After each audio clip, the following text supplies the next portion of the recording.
Bonjour. This is Sarah from Heartberry, coming to you from the HBHQ, and we're continuing our series of art stories about our work and where it came from and the story behind it. One of my favorite pieces that we've created along with 8th Generation in the 8th Generation studio is our Heartberry earrings. And actually this design came from pencil, from beadwork, and it's actually replicated from beadwork that I created, and is really emblematic and iconic piece of Ojibwe floral design.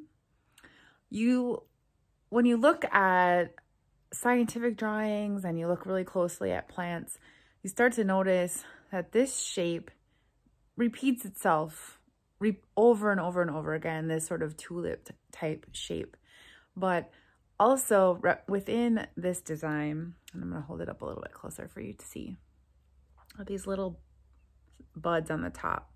And people ask me sometimes, like, what's with the little circle buds?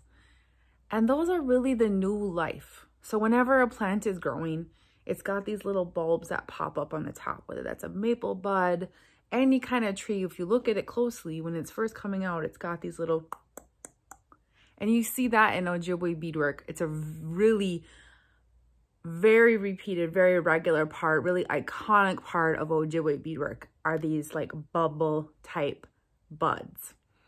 So those are on a tulip. And then flipped around there, it is there with its daemon, it's Heartberry, it's strawberry. And this is one of the first designs that I created with 8th Generation, and that is made in their studio. This is made right there in Seattle.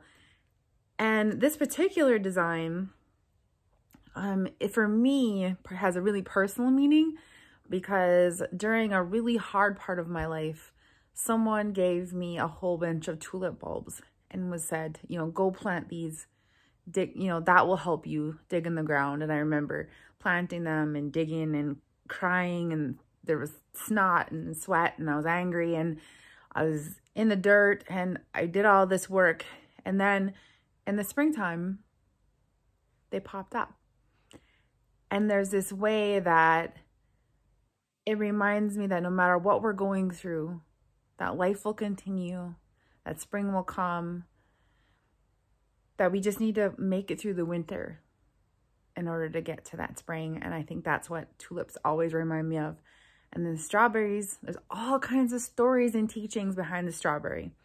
And it's a big part of the work that I do, that we do, that is driving force behind the community work, but also is the idea of coming from here. And it's as much to remind myself of that as it is to remind other people that always bringing everything back to here. And if you want to learn more of those stories, definitely ask an elder or someone in your life who you value their way of thinking about heart stories and those teachings. And it's just a really beautiful reminder of that. But also strawberries. Okay, so berries are perfect all by themselves.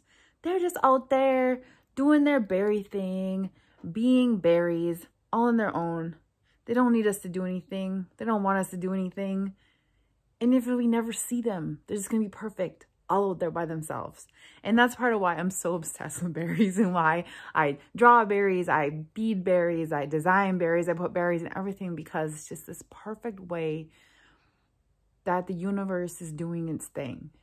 And I love that about berries. And so that's the story behind the Heartberry design, which has really become, the patch on our logo has become a big part of our broader work, but also just really representative of so much of what Heartberry is, and who I am, and who I think Ojibwe design and Ojibwe art and where Ojibwe work comes from is represented in this design.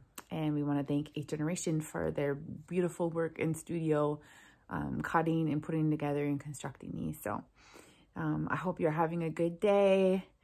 On heartberry.com is our earrings. I think I'm going to go hiking. There's lots of strawberry plants out right now. They're everywhere. If you look around the ground, they're all over the place. So take care. Have a great day. Giga Bobamin.